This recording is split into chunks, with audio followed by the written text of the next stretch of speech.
It was impossible to live through 2023 and not hear the name Taylor Swift.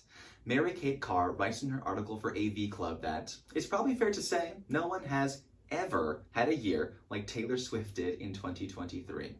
Her celebrity romances dominated the tabloids. The latest of her re-recorded albums, 1989 Taylor's Version, jumped to the top of the Billboard charts, and she wrapped up the first North American leg of her career-defining Eras tour. At the heart of this influential pop star is her dedicated fan base, the Swifties. In fact, the Swifties are the reason that Taylor Swift had the massively successful year that she did. Maria Sherman for the Associated Press reported that Taylor Swift fans purchased 4.35 million tickets for the Eras tour, driving the concert to cross over $1 billion in sales, which is the most for any concert to date. This speech will inform on that dedicated fan base because without the Swifties, there is no Taylor Swift. First, a look at who their idol is, followed by the particular culture that makes up this dedicated fan base, before finally discussing the impact the Swifties have had on not just Swift's career, but pop culture at large. Taylor Allison Swift was born on December 13, 1989 in Pennsylvania, but later relocated to Tennessee when she was a teenager to pursue her career in music, as reported by Sam Lansky for Time magazine. Her first album, the self-titled Taylor Swift, was released in 2006 and ushered her into the country music world. That album did well for a newcomer, but it wasn't until she released her sophomore album, Fearless, that she became, as Jennifer Keishan Armstrong says for Billboard, the country princess persona that would propel her to globe-conquering superstardom. Swift has proven masterful at using her songwriting skills to connect with her fans. Each album represents a chapter in her life, with each song offering up details into what she was going through during that time. She is quoted by Rhiannon Faith Ireland in her article for The List, saying, "I love writing songs because I love preserving memories, like putting a picture frame around a feeling you once had." The Swifties, of course, eat this up. They dissect every song to uncover its overall meaning, like an investigator would hunt for clues at a crime scene. But this investigative listening is just part of being a Swiftie. Swiftie culture is defined by one thing: sleuthing for Easter eggs. In her article for Marie Claire, Florine Tideman explains that Swift is known for her Easter eggs, where she frequently hides clues in her promotional material. This could be her music videos, her Instagram posts, or even things she says during interviews. Tideman continues in her aforementioned article that the concept of Easter eggs seems to have taken on a life of its own, with fans now spotting clues in every tiny detail.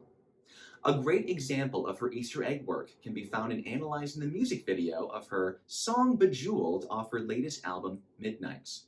In this still from that video, Swift is hinting at what would become her 13th album. In an article for Good Morning America, Angeline Jane Burnaby explains that in this frame, Swift has just gotten into an elevator and is about to press the button for the 3rd floor. The color of the elevator buttons is what's important here, because each color signifies one of her albums, with purple representing her 3rd album, Speak Now. Now look at the color of the 13th floor button. It's the same shade of purple. Speak Now, Taylor's Version, would become her 13th album. So, the Swifties got it right. This culture of searching for clues might seem insane to the outsider, but this level of fan base insanity is exactly what propelled Swift to the top of the pop culture summit. Swifties have had an enormous impact on pop culture. Take the aforementioned Eras tour. The amount of interest this tour generated broke the ticketing system. In an article for CNN Business, writers Jordan Valinsky and Frank Pallotta explain that Ticketmaster basically said that its verified fan system couldn't keep up with the intense demand.